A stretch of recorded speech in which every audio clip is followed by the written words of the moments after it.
February 2nd, 1966, I'd been in the polygraph field full-time for 18 years. And this particular morning, I'd been working all night in the laboratory and had decided to water a plant in the lab, very similar to the plant here, Dracaena cane plant.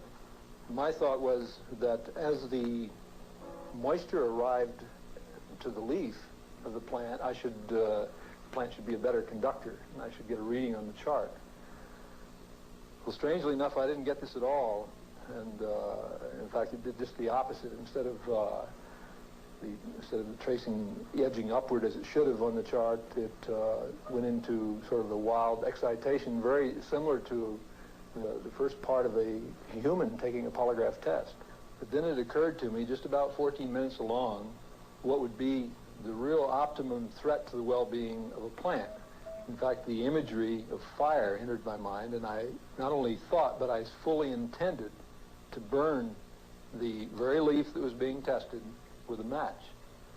Now, I had no matches in the room at the time, and I don't smoke, and I had to go next door to my secretary's area to get a match.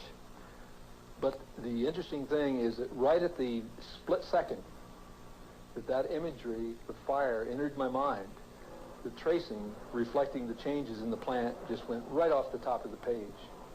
And the only thing that occurred at that time, no lighting of a match, nothing else, merely the imagery of fire.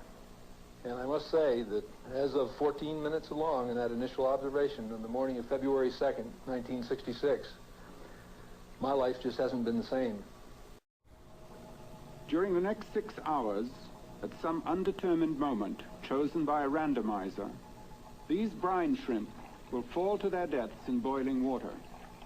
In another room, completely separate from his laboratory, Baxter has placed the philodendron plant, a polygraph, and a videotape recorder. Carefully, he places a leaf between a pair of electrodes that will monitor the electrical activity of the plant. For the automation of this experiment to be successful, I have to get a certain distance away from my lab so that my consciousness won't affect the results.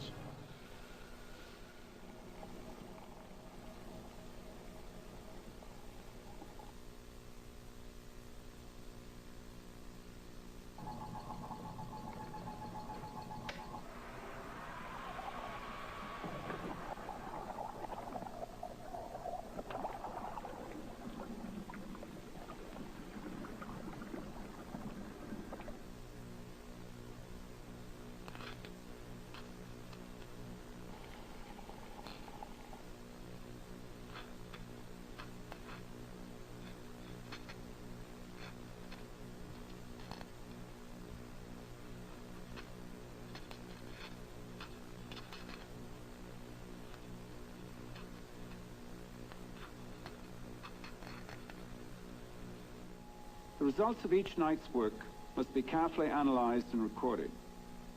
In spite of his high percentage of successful results, only a few daring individuals from the scientific establishment have come forward with offers to replicate his experiments or test his results.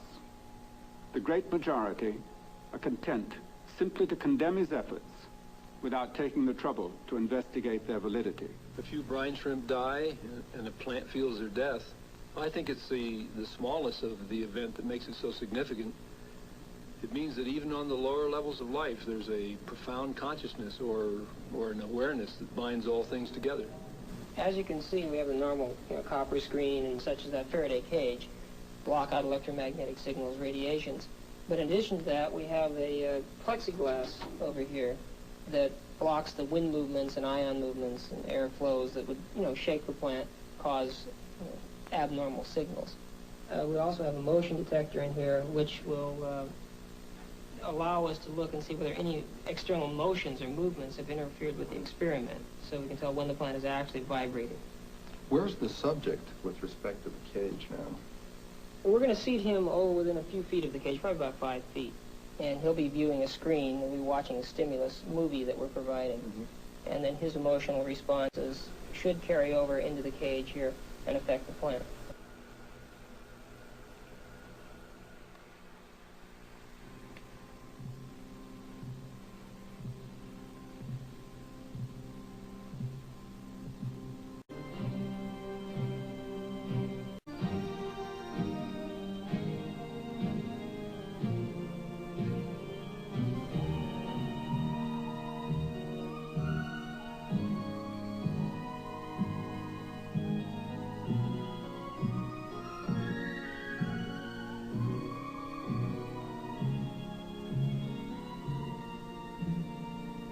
Not that one. He's doing real well with that image.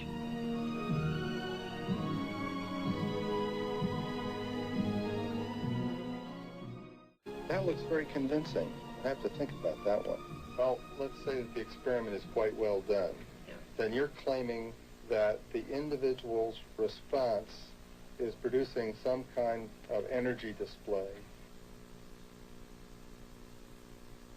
When you're finished analyzing your data and it supports your contentions, you can imagine what importance this will be.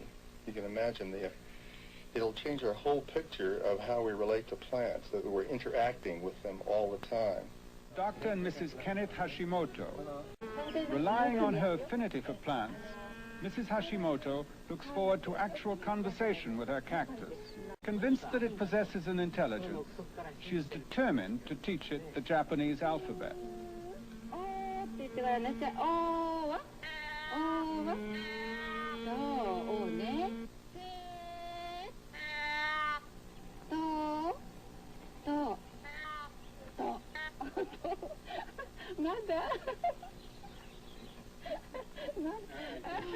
Research conducted in the Soviet Union leads scientists to believe that plants may think. Attached to delicate electronic instruments, a cabbage plant registers annoyance to the exhaling of tobacco smoke on its leaf surfaces. A scene familiar in any kitchen takes on special importance in this experiment. In some mysterious way, the plant which is attached to the instrument is able to feel the mutilation of its comrade.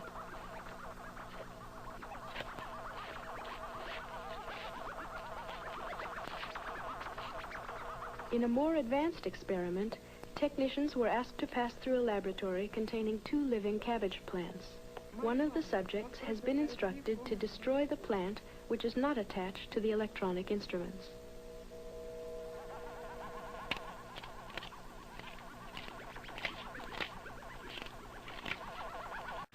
Hours later, the technicians are asked to return to the scene of the crime.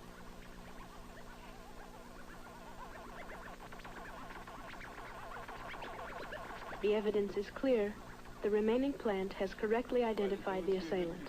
Since 1959, the Academy of Sciences of the Union of Soviet Socialist Republics has advanced research for the application of automation and cybernetics in plant husbandry.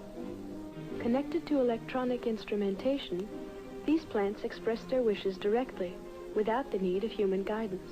In agricultural centers of the future, plants will show themselves to be fully rational beings, controlling their intake of water and nutrients, and even regulating the temperature and humidity of their environment.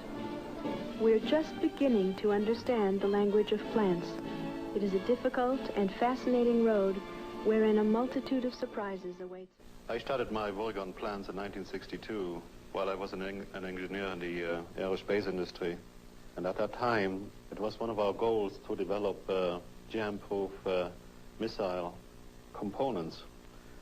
Now, after much experimentation, my attention turned to living plant material, in particular to plant leaves.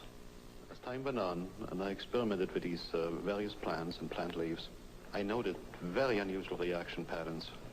Now, at that time, I thought that my equipment was defective. It did not occur to me that I was witnessing a profound consciousness in these living plants. But I was an engineer, a nuts and bolts man. I needed to perfect a machine-based system just for the specific purpose of finding out the truth about consciousness in plants. And to my extreme surprise, it worked. There is indeed a consciousness in the plant kingdom.